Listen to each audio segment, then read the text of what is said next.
نحمده ونصلي على رسوله الكريم اما بعد فاعوذ باللہ من الشیطان الرجیم بسم اللہ الرحمن الرحیم۔ درس کا عنوان ہے امیر و قائد کی شخصیت۔ اس سلسلہ میں حضرت عبداللہ بن مبارک رحمہ اللہ کہتے ہیں کہ جب امام ابو حنیفہ رحمہ اللہ کو ابراہیم رحمہ اللہ کے قتل کی خبر پہنچی تو اتنا روئے کہ ہم کو یہ خیال ہوا کہ آپ ان قریب مر جائیں گے۔ میں آپ کے ساتھ تنہائی میں تھا تو فرمایا کہ اللہ تعالیٰ کی قسم وہ ابراہیم عقل مند شخص تھے، مجھے ان پر اس بات کا ڈر تھا۔ میں نے پوچھا اس کا سبب کیا ہوا؟ فرمایا کہ میرے پاس آتے تھے اور سوالات کرتے تھے۔ اللہ تعالیٰ کی اطاعت میں وہ اپنی جان پر سخت مجاہدہ کرنے والے تھے اور انتہائی پرہیزگار تھے۔ کبھی میں ان کے سامنے کھانے کی کوئی چیز رکھتا تو وہ مجھ سے اس کے بارے میں بھی پوچھتے تھے اور مطمئن نہ ہوتے تھے تو اس کو نہ چکھتے تھے، اور کبھی مطمئن ہو جاتے تھے اور کھا لیتے تھے۔ انہوں نے مجھ سے عمل بالمعروف اور نہی عن المنکر کے بارے میں پوچھا، یہاں تک کہ ہمارا اس بات پر اتفاق ہوا کہ یہ اللہ تعالیٰ کی طرف سے عائد شدہ فریضہ ہے۔ تو انہوں نے مجھ سے کہا کہ اپنے ہاتھ بڑھائیے تاکہ میں بیعت کروں، اور میرے اور ان کے درمیان دنیا ہدیر ہو گئی۔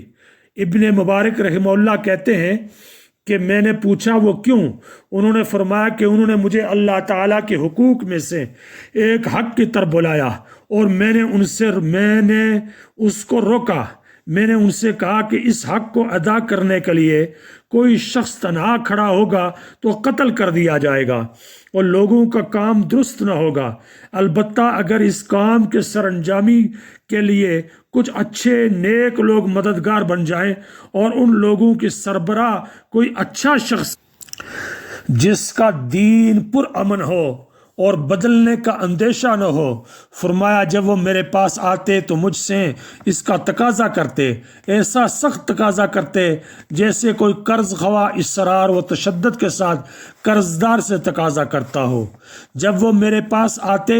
مجھ سے اسی کا تقاضا کرتے اور میں ان سے کہتا کہ یہ تنہا کسی آدمی کے بس کی بات نہیں۔ پیغمبروں کے لیے بھی یہ صورتحال اسی وقت قابل برداشت ہوئی جب آسمان پر ان کے لیے عہد باندھا گیا، اور یہ ایک فرض ہے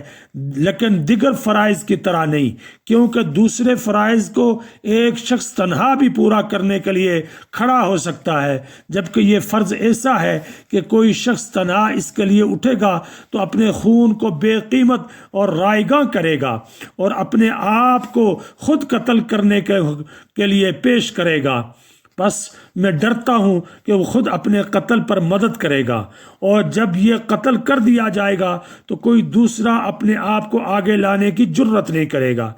یہ احکام القرآن جلد نمبر 2 میں درج ہے۔ اعظمیت سے پر اس واقعے میں حکومتی یا اجتماعی اصلاح کے لیے اجتماعی جدوجہد کرنے والوں کے لیے اس میں بہت سے سبق ہیں، جن میں سے ہمارا موضوع سے متعلق 2 ہدایات ہیں۔ نمبر 1، تحریک کا سربراہ ایسا شخص ہو جس کے دین پر امن ہو اور بدلنے کا اندیشہ نہ ہو۔ نمبر 2، اعوان و انصار یعنی تحریک کے کارکن نیک و صالح دیندار افراد ہوں۔ شرط اول کے مطابق مزید وضاحت امام ابو حنیفہ رحمہ اللہ کی اس شہادت میں ملتی ہے کہ انہوں نے حضرت زید شہید رحمہ اللہ کی حمایت کا اعلان کرتے ہوئے دی تھی کہ میں نے زید بن علی رضی اللہ تعالیٰ عنہ کو اس طرح سے دیکھا کہ جس طرح کے ان کے خاندان کے دوسرے افراد کو دیکھنے کا مجھے موقع ملا۔ میں نے ان کے زمانے میں ان سے زیادہ فقیہ اور عالم اور ان جیسا حاضر جواب اور واضح گفتگو کرنے والا کسی کو نہیں پایا۔ اس زمانے میں ان کے جوڑ کا آدمی کوئی نہ تھا۔ تفصیل کے لیے دیکھیے امام ابو حنیفہ کی سیاسی زندگی صفحہ نمبر 137۔ معلوم ہوا کہ وہ شخص جس کے دین کے بارے میں عمل ہو اور اس میں اور اوصاف کے ساتھ ساتھ علم و فقہ کا وافر وصف موجود ہو، اور فقہ کا مطلب جو خود امام ابو حنیفہ رحمہ اللہ سے منقول ہے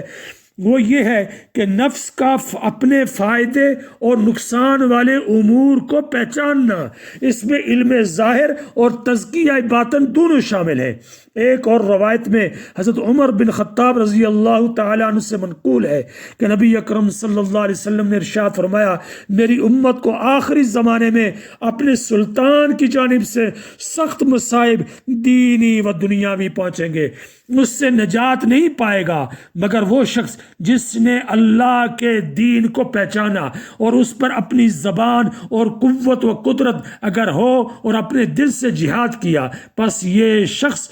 جس کو آگے کے درجے حاصل ہوں گے، اور ایک وہ شخص جس نے اللہ تعالیٰ کے دین کو پہچانا اور اس کی تصدیق کی، اور ایک وہ شخص جس نے اللہ کے دین کو پہچانا اور ایک وہ شخص جس نے اللہ کے دین کو پہچانا اور اس پر خاموش رہا۔ پس کسی شخص کو نیک کام کرتے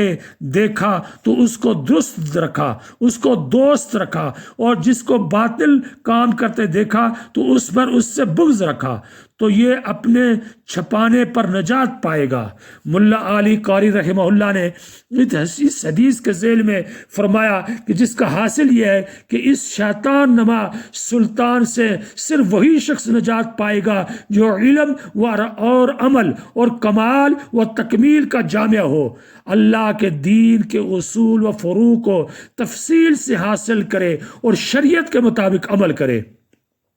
اس حدیث مبارکہ سے آخری زمانے میں جب علم دین کے حاملین بہت کم ہو چکے ہوں گے، ظالم سلطان کے مقابلے میں قولی، عملی اور قلبی جہاد کرنے والوں کے لیے علم و عمل کا جامع ہونا شرط قرار دیا ہے، اور اس سے اصول و فروع کا تفصیلی علم مراد ہے، اور عمل ظاہر و باطن دونوں کو محیط ہے۔ اللہ تعالی ہمیں اس کی توفیق نصیب فرمائے۔ وآخر دعوانا ان الحمد للہ رب العالمین۔